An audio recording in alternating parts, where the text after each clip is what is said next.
So we are now going to discuss the two questions on the slide.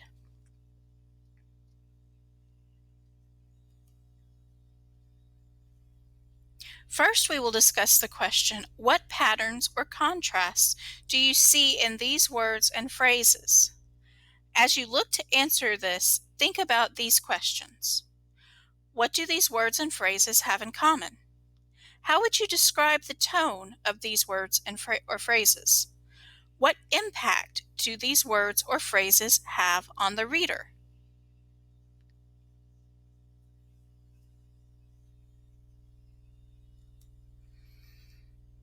Now let's look at this question. What does this reveal about Alexi's point of view?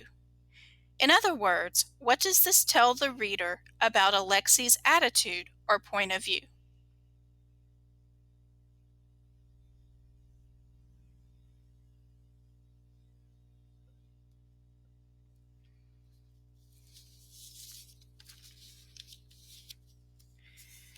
Now I want you to open the Analyzing Figurative Language in The Joy of Reading and Writing Superman and Me by Sherman Alexie handout in Google Classroom.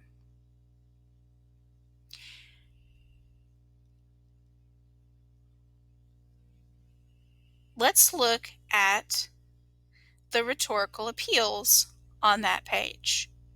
Now, you've talked about rhetorical appeals in English classes in the past. You've heard of ethos, pathos, and logos. Ethos, if you'll remember, is the appeal to credibility. You may want to think about ethos as related to ethics or the moral principles of the writer. Ethos is the writer's way of establishing trust with his or her reader. Pathos appeals to the emotions. You may want to think of pathos as empathy, which pertains to the experience of or sensitivity toward emotion. Logos appeals to logic. You may want to think of logos as logic because something that is logical makes sense. In other words, it is reasonable.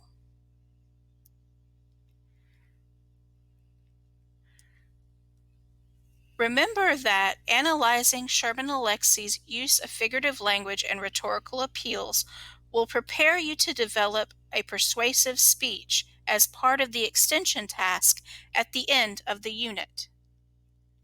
And remember that analyzing an author's use of figurative language allows a reader to understand the author's tone, point of view, and central idea in an informational text. Practicing this analysis will prepare you for the cold read task and the culminating writing task at the end of the unit. Now let's go back and look at our presentation slide.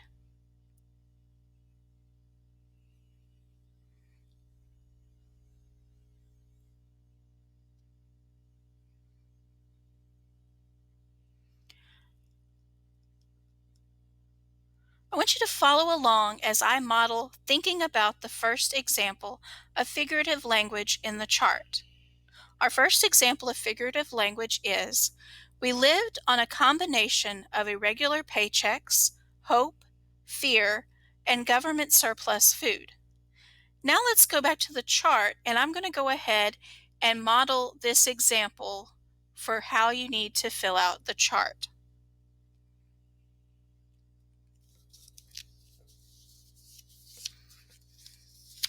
Now, there are a few questions to consider as you fill out this chart. What are the specific details in the example? How would you rewrite the example in your own words? What craft, literary device, or literary element is the author using in the example?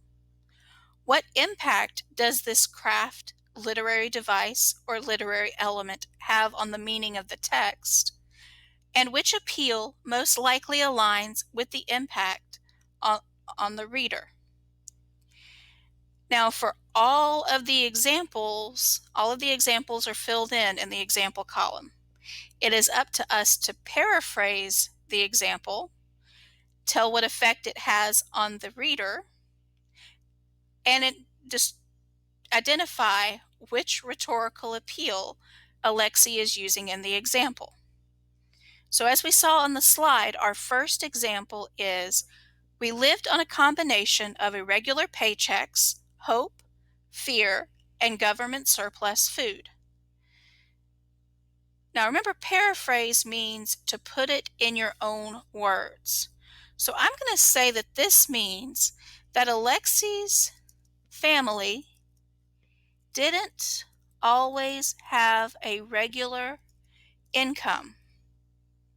So they were always going between feeling hopeful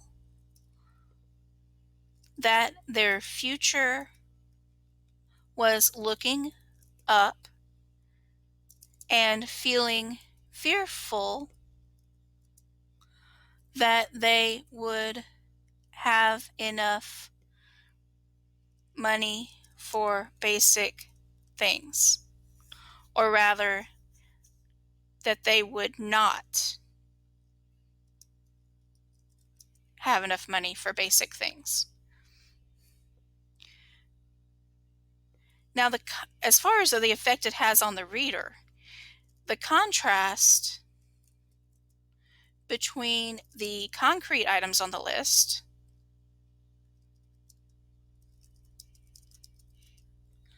in other words, paychecks and food,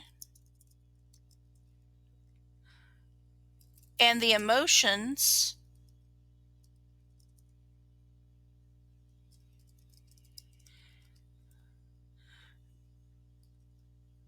that Alexei mentions are jarring. Actually, is jarring because we're talking about contrast and that's singular.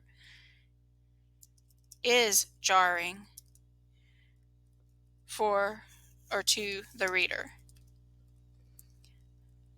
Not only that, but the details of the list of items also help the reader to understand the situation the family was in and interpret how the family must have, not must have, felt. So let's scroll up so we can see all of it at one time. And remember that third rhetorical appeal, that third column that we're going to have to fill in, talks about the rhetorical appeal. I see lots of mention that I said about the effect causing emotions, it being jarring, talking about how the family must have felt. So that means that this particular example shows that Alexei is using pathos. He's trying to draw the reader in emotionally.